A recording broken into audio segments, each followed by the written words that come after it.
Singapore's heartlands were shaken late Friday night as a fire broke out at the bustling coffee shop located at Block 301 Ubi Avenue 1. It was just past 11:30 p.m. when the Singapore Civil Defence Force received the call.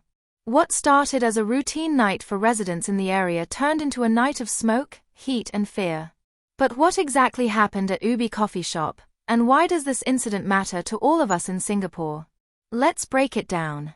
According to SCDF, the fire started in the contents of a food stall within the coffee shop. The flames quickly engulfed the stall, and soon after, other stalls suffered heat and smoke damage. 2 water jets were deployed to extinguish the flames, but not before significant damage was done. This wasn't just a case of a small kitchen fire, it spread enough to require the evacuation of 76 residents living in the blocks above. Think about that for a moment. 76 people had to leave their homes late at night, unsure if they would have a home to return to. Many had to wait until nearly 2 a.m. before they could go back.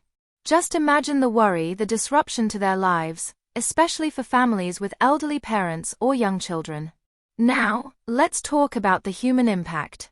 One senior citizen, a woman named Mam Lo, was taken to Singapore General Hospital after inhaling smoke. Thankfully, reports indicate her condition has stabilized, and she's under observation. This is a critical reminder. Fires like these don't just destroy property, they put lives at risk, especially the vulnerable among us. The aftermath? The coffee shop is closed, cordoned off by the police.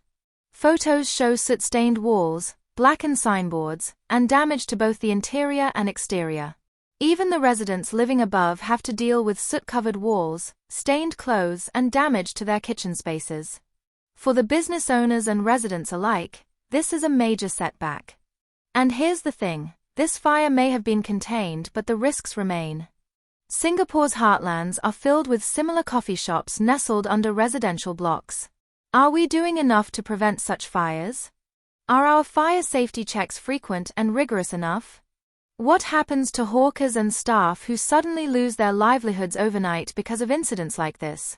It's worth noting that Acting Minister in charge of Muslim Affairs, Associate Professor Faisal Ibrahim, called it a miracle that there were no major injuries. But should we rely on miracles when it comes to public safety? How can we improve fire prevention measures in our densely packed urban environment? This incident also highlights the role of the community.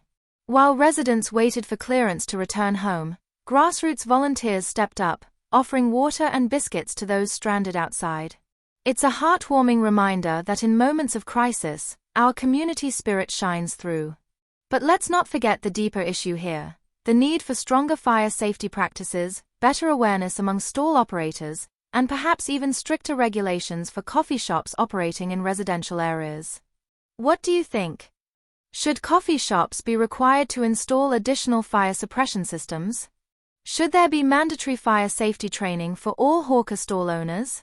And what about compensation for residents and businesses affected by such fires? Should there be more support from the authorities?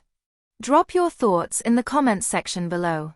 And if you found this breakdown valuable, don't forget to like, share and subscribe to 2230 for more in-depth discussions on Singapore's current affairs. Stay tuned because this is not just about one fire in Ubi, it's about the safety of all of us in every corner of Singapore.